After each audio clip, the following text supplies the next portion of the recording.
다시 로마서 6번째 시간, 그러므로 결론은 남이 아니라 나입니다. 그러므로 결론은 남이 아니라 나입니다 라는 제목으로 하나님 말씀 나누겠습니다. 어떤 집사님 부부가 계십니다. 어느 날 부부가 다투었습니다. 그때 남편이 성경 말씀을 가지고 아내를 윽박질렀습니다. 그때 인용한 성경이 에베소서 5장 22절이었습니다. 아내들이여 자기 남편에게 복종하기를 죽게 하듯 하라. 당신은 이 말씀도 몰라? 아내에게 윽박지릅니다. 성경에 주님이 아내들에게 남편에게 순종하라고 하시잖아. 말합니다. 그랬더니 아내도 지지 않습니다.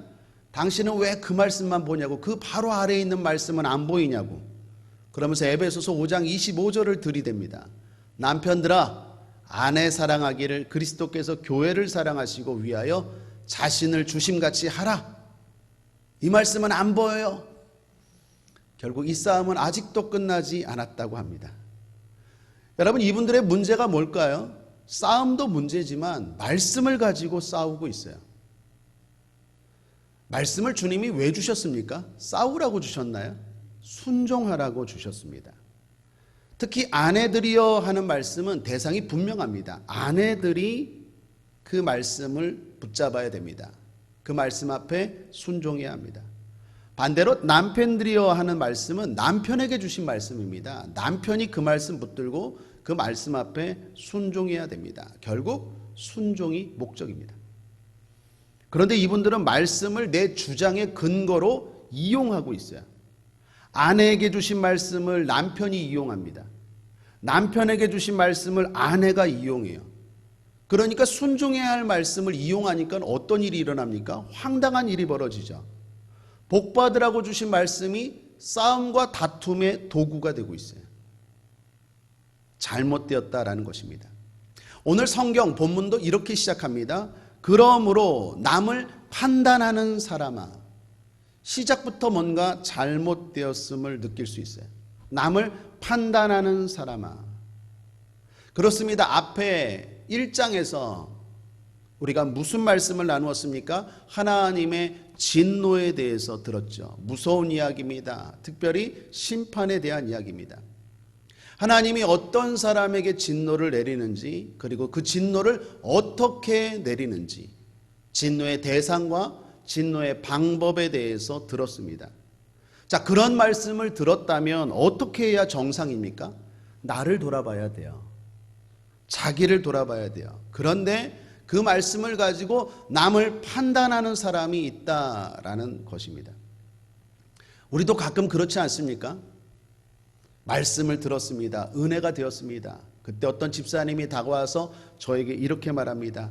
아이고, 목사님, 이 말씀은 우리 남편이 들어야 되는데, 아이고, 이 말씀은 어떤 집사님이 들어야 되는데 오늘 마침 안 나왔네. 이 말씀은 딱 권사님에게 주신 말씀인데 그 권사님이 안 나왔네 라고 말할 때가 있죠. 옳지 않은 일이다 라는 것입니다. 말씀은 내게 주신 말씀으로 받아야 됩니다. 남을 판단하는 데 말씀을 사용하는 게 아니라 나를 점검하는 데 말씀을 사용하시길 바랍니다. 그 성도가 지혜로운 성도요, 복받을 성도인 줄 믿습니다. 그러면 말씀을 통해서 나의 무엇을 점검해야 될까요? 무엇을 살펴봐야 될까요? 오늘 본문을 중심으로 제가 정리를 했는데 5가지 정도를 살펴보시고 복받을 성도, 지혜로운 성도가 되시기를 주님의 이름으로 축원합니다. 첫 번째는 나의 죄를 살펴야 됩니다. 1절을 보시면 그러므로 남을 판단하는 사람아, 물론 누구든지 내가 핑계치 못할 것은 남을 판단하는 것으로 내가 너를 정죄함이니 판단하는 내가 같은 일을 행함이니라. 그렇습니다. 같은 일을 행함이니라. 나도 같은 일을 행하고 있지 않은지 살펴봐야 됩니다. 내가 다른 사람의 죄를 보게 됩니다. 그 사람의 아픔의 소식을 듣게 됩니다. 그때 어쩌면 하나님이 나에게 보게 하신 것일 수 있어요. 왜요? 깨달으라고. 그래서 그런 일을 볼 때마다 나를 살펴야 됩니다. 나에게도 이런 죄가 없는가? 같은 일을 행하는 동일한 죄가 없는지 살펴야 됩니다. 그런데 이것이 쉽지 않아요. 그래서 우리는 늘 주의해야 됩니다. 구약에 다윗이라는 인물이 있죠. 하나님 앞에 인정받은 사람입니다. 대표적인 믿음의 사람입니다. 잘 알다시피 성경에서 가장 많이 나오는 인물이 다윗입니다. 그랬던 다윗도 어느 날 죄를 지었습니다. 자신의 충성스러운 부하였던 우리아의 아내 밧세바를 빼앗았습니다. 빼앗은 것도 나쁘지만 빼앗은 방법도 너무나 비열하고 아주 악했어요. 그 모든 것들을 하나님이 보고 계셨어요. 하나님이 다 보고 나서 기뻐하지 않았어요. 화가 났어요. 진노했어요. 그래서 선지자 나단이라는 선지자를 다윗에게 보냅니다. 나단이라는 선지자가 다윗에게 갑니다. 그리고 하나님의 말씀을 바로 직접적으로 말하지 않아요. 한 이야기를 들려주죠. 왕이시여, 이 나라에 어떤 부자가 있습니다. 양들이 많은 부자가 있는데 그 부자가 한 가난한 자, 암양 한 마리 기르는 그 가난한 자의 양을 빼앗았어요. 그 이야기를 듣고 다윗이 어떻게 합니까? 흥분합니다. 분노합니다. 그런 놈이 있는가? 바로 처치하고 바로 죽일지라. 그때 나단 선지자가 그 이야기를 듣고 뭐라고 말하죠? 사무엘하 12장 7절에 말합니다. 당신이 그 사람이라. 참 마음에 남는 말입니다. 당신이 그 사람이라. 여러분, 우리가 TV를 통해서 뉴스를 통해서 또는 우리 주변에서 여러 가지 죄 때문에 힘들어하는 소식들이 들립니다. 그때 생각해 봐야 됩니다. 당신이 그 사람이라. 나의 죄를 살펴야 돼요. 그렇지 않고 남을 판단한다면 그건 어리석은 것이죠. 그런데 이게 믿음의 모델인 다윗도 이런 누를, 실수를 범하는 것처럼 쉽지 않다라는 것입니다. 그러므로 사랑하는 여러분, 말씀을 들을 때 항상 방향은 나입니다. 특별히 심판의 말씀, 진노의 말씀, 무서운 말씀이 들려올 때 항상 남이 아니라 나를 바라볼 줄 알고 점검하는 저와 여러분이 되어야 될 줄 믿습니다. 예수님도 말씀하셨죠. 현장에서 간음하다 잡힌 여인이 있었습니다. 그 여인을 향해서 수많은 사람들이 돌을 들고 왔습니다. 그때 주님 뭐라고 말합니까? 돌 없는 자가, 죄 없는 자가 그 여인에게 돌을 던지라. 그때 그 돌 든 사람들이 다 돌을 내려놓고 돌아갔어요. 누가 죄를 지었습니다. 그때 생각해야 되는 것은 돌을 들고 던질 게 아니라 그 돌을 맞아야 될 사람이 내가 아닌지를 살펴봐야 돼요. 그 사람이 지혜로운 성도고 복받을 성도예요. 나의 죄를 살필 수 있게 되기를 주님의 이름으로 축원합니다. 두 번째, 나의 착각을 살펴봐야 됩니다. 착각하고 있지는 않는지 살피라는 것입니다. 4절 말씀, 4절 함께 읽겠습니다. 시작. 혹 내가 하나님의 인자하심이 너를 인도하여 회개케 하심을 알지 못하여 그의 인자하심과 용납하심과 길이 참으심의 풍성함을 멸시하느뇨. 여기 하나님의 은혜가 나옵니다. 그것이 무엇입니까? 하나님은 인자하십니다. 그리고 용납하십니다. 그리고 길이 참으시는 분이십니다. 하나님의 은혜입니다. 만약에 우리가 죄를 지을 때마다 하나님이 바로바로 처단했다면 우리는 벌써 다 죽었을 거예요. 그런데 하나님이 은혜를 베푸셔서 우리에게 인자를 베푸시고 때로는 용납하여 주시고 길이 오랫동안 참으셔서 이만큼 살고 있는 줄 믿습니다. 그런데 그걸 착각하고 있다는 거예요. 예를 들어 어떤 성도님이 질병에 걸렸습니다. 암에 걸렸습니다. 그래서 고통스러워한다는 소식이 들려옵니다. 그때 이런 생각을 합니다. 그래도 난 선하게 살았지. 그래서 하나님이 이만큼 건강하게 하신 거지 라고 생각하면 안 된다는 거예요. 착각이에요. 또한 어떤 성도님의 가정에 자식이 속을 썩이고 있다라는 소식이 들려요. 안 좋은 친구들과 자녀가 어울려서 경찰서에 갔다라는 슬픈 소식입니다. 또는 결혼한 자녀가 서로 마음이 안 맞아서 이혼했대라는 어떤 집사님 가정의 소식이 들려와요. 그때 내가 이렇게 생각합니다. 그래도 나는 착하게 살았지. 그래서 이만큼 평안하지. 라고 생각하면 안 된다는 거예요. 착각이에요. 또 어떤 성도가 사고를 당했다고 합니다. 교통사고를 당했대. 그래서 병원에 입원했대. 상태가 아주 안 좋대. 그때 은근히 우리는 이렇게 생각합니다. 그래도 난 선하게 살았지. 그래서 하나님이 이만큼 평안하게 살게 하신 거야. 라고 생각하면 착각이에요. 어떤 성도가 사업이 안 된다고 합니다. 장사가 안 되어서 폐업하고 가게 문을 닫았다고 합니다. 그렇게 새벽 기도를 하고 그렇게 열심히 시편 기도회를 했는데도 길이 안 열리고 답이 없어서 망했다고 합니다. 그런데 우리는 잘 돼요. 우리 가게는 문제가 없어요. 사업이 계속 번창해요. 그때 은근히 내 마음에 이런 생각이 들어요. 그래도 하나님이 날 인정해 주셨나 봐. 그래서 내가 이만큼 살지라고 안위로 삼으면 안 된다. 착각이라는 것입니다. 하나님의 은혜입니다. 교만하면 안 된다는 것입니다. 만약에 그런 마음이 든다면 오늘 이 말씀 잘 들으셔야 돼요. 4절에 내가 하나님의 인자하심이 너를 인도하여 회개케 하심을 알지 못하여. 하나님이 참으시고 기다리고 계신 것이지 내가 잘해서 평탄한 게 아니에요. 주변에 들려오는 소식들을 들으면서 어떻게 해야 됩니까? 내가 위로를 삼을 게 아니라 나는 지금 착각하고 있지 않는가? 하나님이 지금 참고 계시는데 그래서 이만큼 살고 있는데 내가 잘해서 복을 받은 걸로 착각하고 있지는 않는가? 라고 생각하라는 거예요. 하나님의 인자하심이 너를 인도하여 회개케 하심을 알지 못하여. 그러므로 사랑하는 여러분, 평안한 분 계십니까? 요즘 잘 되고 계신 분 계십니까? 혹시 자기 자신을 돌아보고 내가 잘해서 하나님 앞에 이렇게 복을 받았다라는 생각이 있다면 주의하시기를 주님의 이름으로 축원합니다. 하나님의 은혜입니다. 더 열심히 살라고 하나님이 기회를 주시는 것이지 내가 뭘 잘해서 하나님이 복을 준 게 아니에요. 그 사람은 뭘 큰 죄를 지어서 어려운 게 아니라는 거예요. 세 번째, 그런 의미에서 나의 회개를 살펴야 됩니다. 여러분, 죄도 문제이지만 진짜 문제는 회개입니다. 멸망하는 사람들, 성경에 보면 결국 실패하는 사람들의 공통점을 보면 죄가 문제가 아니라 회개를 하지 않아요.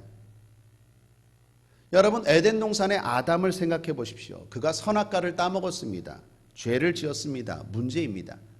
그런데 더 큰 문제는 하나님이 회개의 기회를 주시는데도 그걸 거부하고 뿌리칩니다. 그래서 에덴 동산에서 결국 쫓겨난 거예요. 가룟 유다도 마찬가지입니다. 가룟 유다가 예수님을 은 30에 팔았습니다. 가룟 유다만 죄를 지었나요? 예수님의 제자들도 다 버리고 도망가지 않았습니까? 수제자였던 베드로도 예수님을 3번이나 부인하지 않았습니까? 근데 가룟 유다의 문제가 뭡니까? 회개를 하지 않아요. 그러므로 죄를 짓는 것도 문제이지만 더 큰 문제, 더 중요한 문제는 회개를 하지 않아요. 저와 여러분은 늘 회개가 있게 되길 바랍니다. 똑같은 제자였지만 가룟 유다는 회개하지 않고 베드로는 회개했어요. 그래서 베드로는 교회의 기둥으로 남게 됩니다. 회개가 중요합니다. 그러므로 오늘 5절을 보십시오.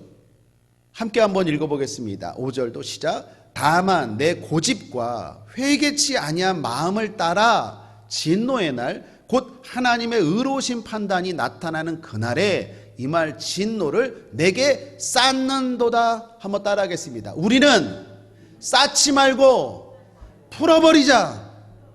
자꾸 고집을 피워요. 잘한 것도 없으면서 잘못했으면서 분명히 자꾸 고집을 피우고 하나님의 진노를 쌓고 있어요. 하나님이 계속 참고 기회를 주는데도 쌓고 있어요. 그래서 결국 어떻게 해요? 심판의 날에 하나님의 진노를 쏟아붓는다라는 거예요. 그러므로 사랑하는 여러분, 나는 지금 회개가 살아있는가 살펴보게 되길 바랍니다. 성경은 이 땅에서 쉬지 말고 하라는 말씀이 있습니다. 그것이 무엇입니까? 기도입니다. 쉬지 말고 기도하라. 여러분, 쉬지 말고 기도하는 기도의 내용의 대표적인 게 뭘까요? 간구?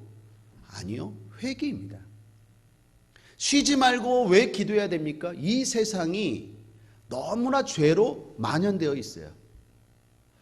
동네가 먼지투성이고 더러우니까 내가 아무리 깨끗하게 입고 나가도 맨날 먼지가 쌓이고 더러워질 수밖에 없어요. 그러므로 우리는 어떻게 해요?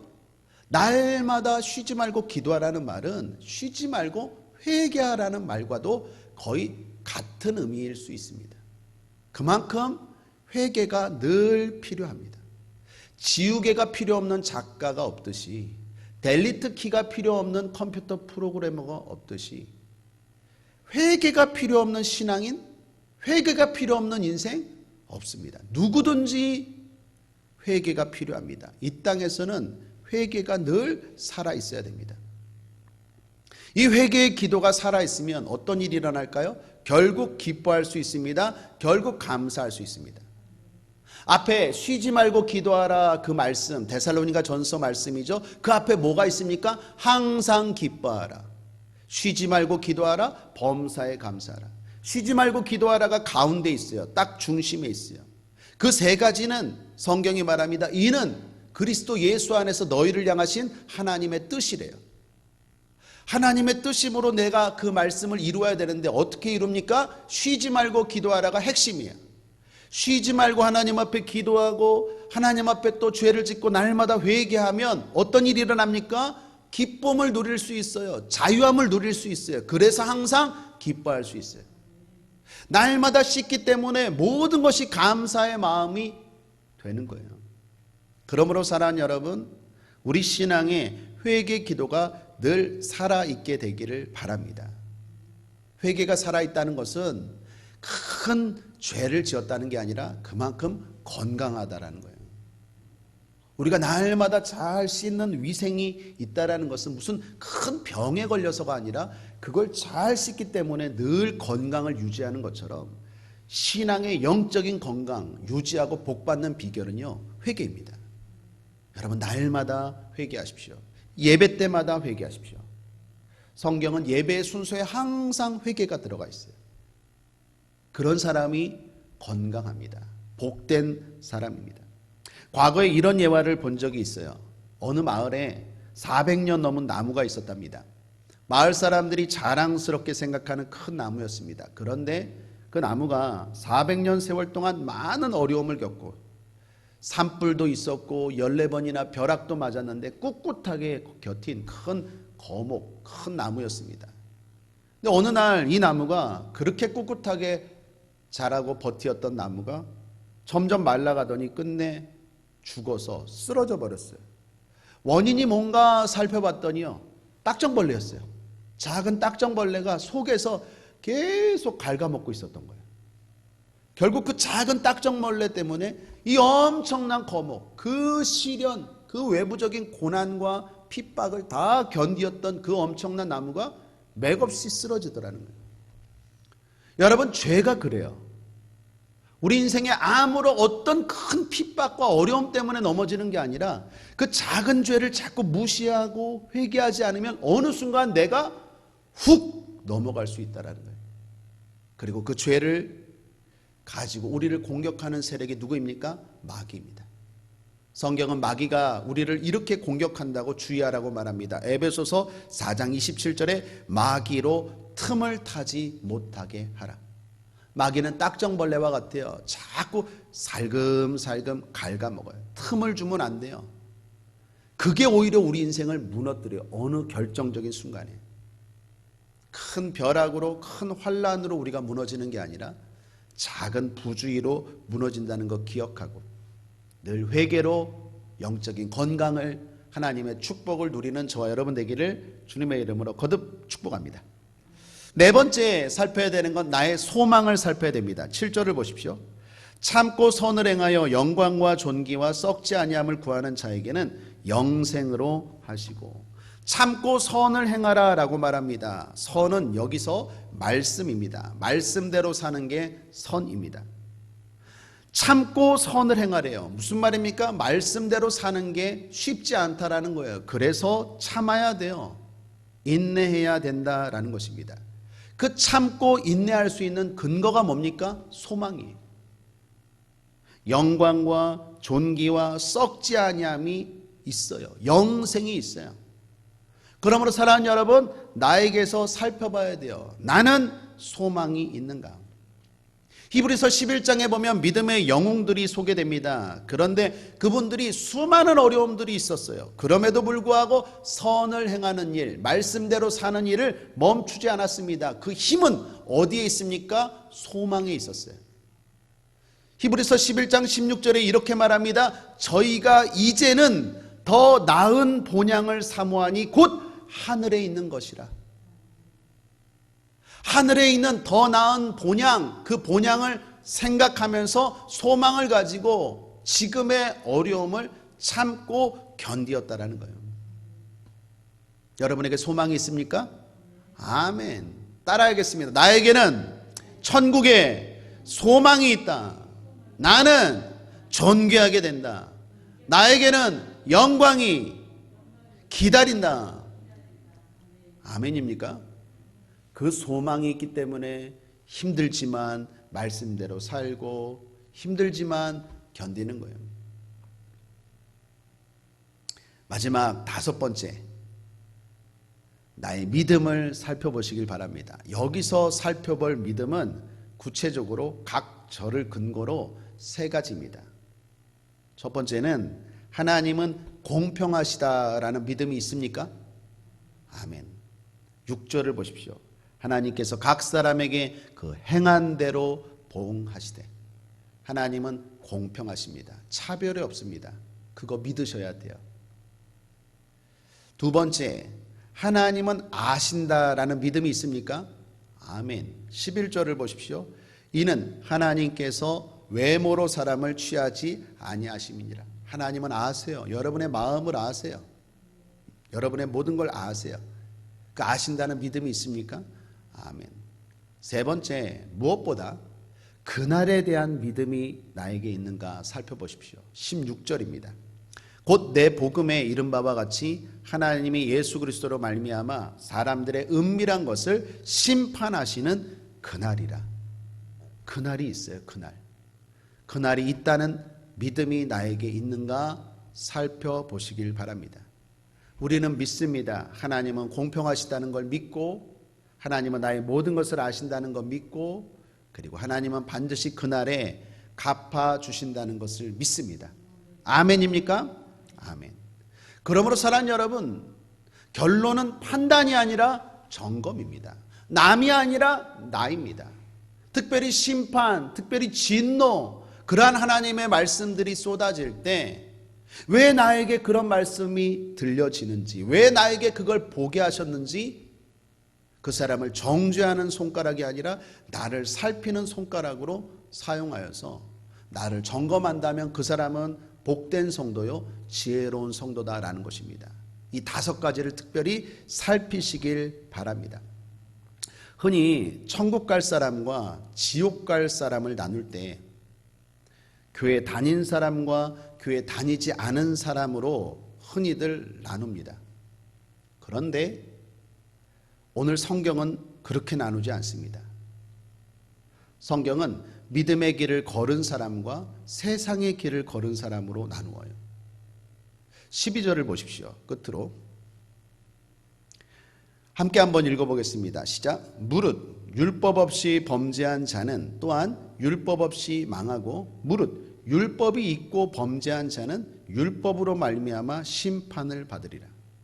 여기 율법 없이 범죄한 자라고 말하는 사람은 율법을 모르는 사람입니다. 오늘날로 말하면 교회에 다니지 않는 사람이죠.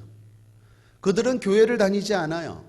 하나님이 양심으로 그리고 자연 만물을 통해서 하나님이 계심을 알려주셨는데도 불구하고 교회를 다니지 않아요. 그러니 당연히 심판받는 것 맞죠. 쉽게 말하면 지옥 가죠. 교회 다니지 않으면 지옥 갑니다. 구원받을 기회가 물론 있지만 그건 거의 가능성이 희박해요. 그런 사람들 심판받는 건 당연한데 우리가 중요하게 봐야 하는 것은 그 다음이에요. 율법이 있고 범죄한 자는 이 사람 누굽니까?